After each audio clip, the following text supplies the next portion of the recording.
Assalamualaikum warahmatullahi wabarakatuh. Saya Lopti Gusti Hanggara akan menjelaskan materi tentang Undang-Undang sebagai konstitusi negara di Indonesia. Indonesia merupakan sebuah negara besar yang memiliki suatu sistem kepemimpinan yang mengatur dalam setiap kawasan dan wilayah di Indonesia. Jadi konstitusi merupakan perwujudan dari hukum yang harus ditaati oleh penyelenggara negara maupun oleh rakyatnya sendiri. Selain itu, konstitusi di Indonesia juga berlandaskan hukum yang telah disepakati bersama yang harus dijalankan dan ditaati, dan disebut juga sebagai Undang-Undang 1945, Undang-Undang Dasar 1945.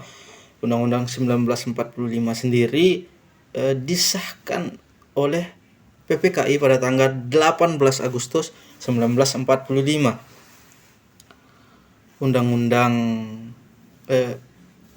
Dasar sebagai hukum dasar tertulis atau konstitusi tertulis mengandung pengertian yang pertama bersifat mengikat. Jadi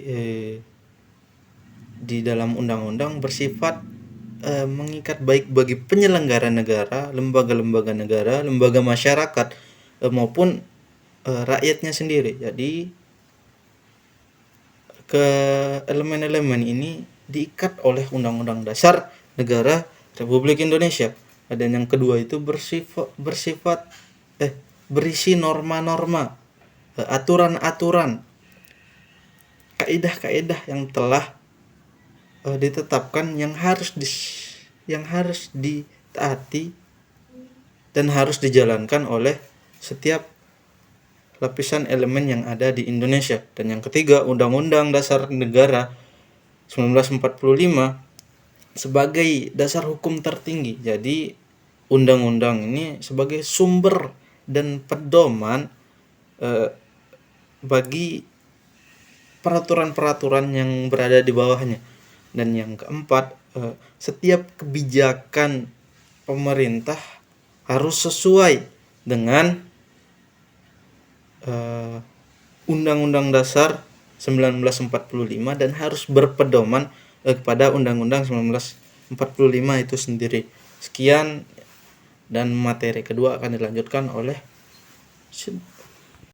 Baik, saya akan menjelaskan dinamika tantangan konstitusi di Indonesia. Undang-Undang 1945 sudah 4 kali mengalami perubahan. Saya akan menjelaskan 2 dari 4 tersebut.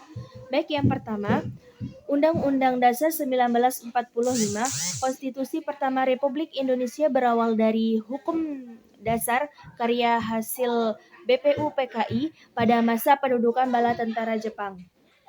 Kemudian pembentukan BPU PKI sebagai realisasi janji kemerdekaan Indonesia oleh pemerintah Jepang kepada bangsa Indonesia yang diucapkan di depan parlemen Jepang. Kemudian janji ini diucapkan oleh menteri Jepang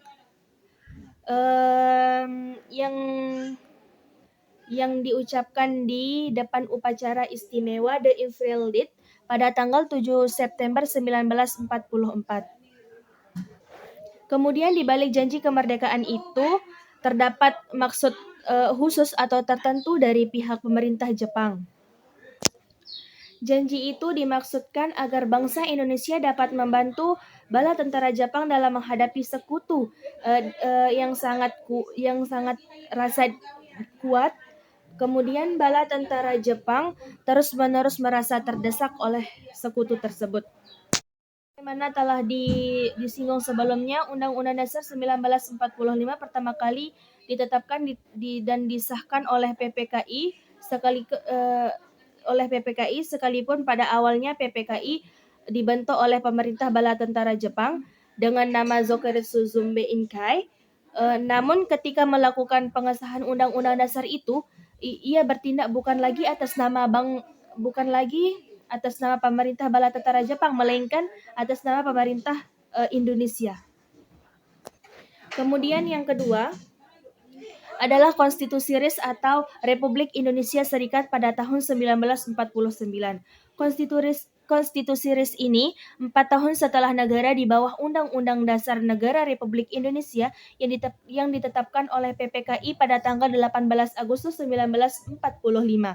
Pemerintah Indonesia terpaksa harus melakukan perubahan fundamental atas bentuk negara, sistem pemerintahan, dan undang-undang dasarnya. Kondisi yang dialami negara baru Indonesia ternyata akibat dari pihak pemerintah Belanda yang ingin berkuasa kembali di Indonesia setelah bala tentara Jepang menyerah kepada sekutu.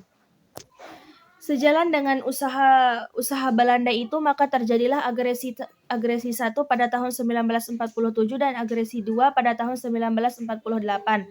Kemudian pemerintah Belanda, akibatnya PBB mendesak pemerintah Belanda dan pemerintah Indonesia untuk melakukan perundingan yang kemudian dikenal dengan KMB atau Konferensi Meja Bundar.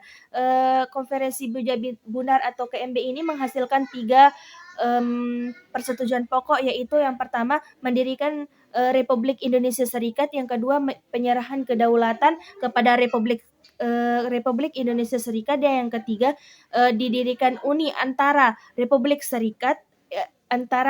Indonesia Serikat dan Kerajaan Belanda.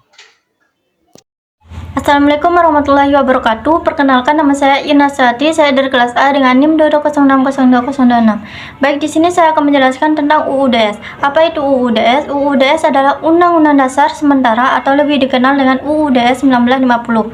Adalah konstitusi yang berlaku di negara kita, negara Republik Indonesia, sejak 17 Agustus 1950 hingga akhirnya dikeluarkannya Dekret Presiden 5 Juli 1959. Baik, yang kedua kita akan beralih kepada Dekret Presiden 5 Juli. Dekret Presiden 5 Juli adalah dekret yang dikeluarkan oleh Presiden kita yang pertama, yaitu Presiden Soekarno. Latar belakang dikeluarkannya Dekret Presiden ini yaitu karena kegagalan Badan Konstituante dalam menetapkan Undang-Undang Dasar baru sebagai pengganti dari Undang-Undang Dasar Sementara atau UUDS 1950. Dekret Presiden 5 Juli ini bertujuan untuk mengatasi kegagalan Badan Konstituante dan ketidakstabilan politik. Akan beralih kepada tantangan konstitusi di Indonesia. Konstitusi itu merupakan sarana agar paham konstitusionalisme itu dapat dibumikan. Konstitusi itu mencakup segala macam ketentuan dan ketatanegaraan atau hukum dari dasar sebuah negara. Konstitusi itu bertujuan untuk membatasi kekuasaan atau menghindari kesewenangan-kesewenangan. Baik, hanya itu dari saya. Sekian. Wassalamualaikum warahmatullahi wabarakatuh. Assalamualaikum warahmatullahi wabarakatuh. Saya Dini Fitrianingsih, Prodi Sosiologi Agama, NIM saya 2206013. Saya di sini akan menjelaskan tentang perilaku konstitusional warga negara Indonesia. Menjadi warga negara Indonesia mestilah harus patuh dan menjalani aturan-aturan yang ada di Indonesia. Dalam segala aspek kehidupan warga negara Indonesia haruslah berpedoman dan mematuhi Undang-Undang Dasar 1945, karena dengan mematuhi hal tersebut barulah seorang bisa dianggap sebagai warga negara Indonesia.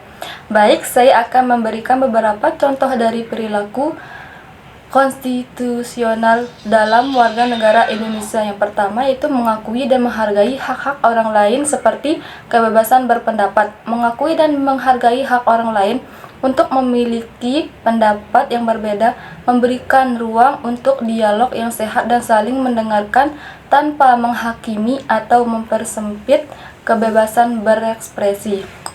Contoh yang kedua, mematuhi dan menaati peraturan yang berlaku, baik peraturan lalu lintas, sekolah, dan lain sebagainya, seperti disiplin waktu ketika kita ke sekolah, atau disiplinnya untuk belajar, termasuk kegiatan seperti perhimpunan pagi atau rapat kelas. Contoh yang ketiga, tidak main hakim sendiri berarti tidak mengambil hukum ke dalam tangan sendiri atau tidak melakukan tindakan yang melampaui wewenang atau kewenangan yang dimiliki. Seperti penyelesaian konflik secara damai. Jika terjadi konflik dengan orang lain, mencoba untuk menyelesaikannya melalui komunikasi yang baik, mediasi, atau mencari bantuan dari pihak yang berwenang seperti guru, orang tua, atau penegak hukum. Dalam situasi apapun, penting untuk menghormati sistem hukum dan memberikan wewenang kepada pihak yang berwenang untuk menyelesaikan masalah atau konflik. Menghindari main hakim sendiri merupakan prinsip penting dalam membangun masyarakat yang beradab dan menjunjung tinggi hak asasi manusia. Contoh yang keempat, itu menjaga keseimbangan antara hak dan kewajiban seperti hak untuk mendapatkan perilaku yang adil di tempat kerja. Kita sebagai pekerja tentunya memiliki hak untuk mendapatkan perlakuan yang adil, upah yang layak, dan lingkungan kerja yang aman. Sebagai kewajiban, pekerja juga harus menjalankan tugas dan tanggung jawabnya dengan baik, menghormati aturan kerja, dan berkontribusi secara positif kepada perusahaan. Dari perilaku-perilaku di atas dapat disimpulkan bahwa masyarakat Indonesia hidup berdasarkan konstitusi atau aturan-aturan yang dimana masyarakat dituntut untuk berpedoman dengan selalu menjalankan dan mengambil sikap dari Undang-Undang Dasar 1945. Sekian dari saya, Dini Fitrianingsih. Wassalamualaikum warahmatullahi wabarakatuh. Oi, like, oi. Share, like. Share juga, woi. Like.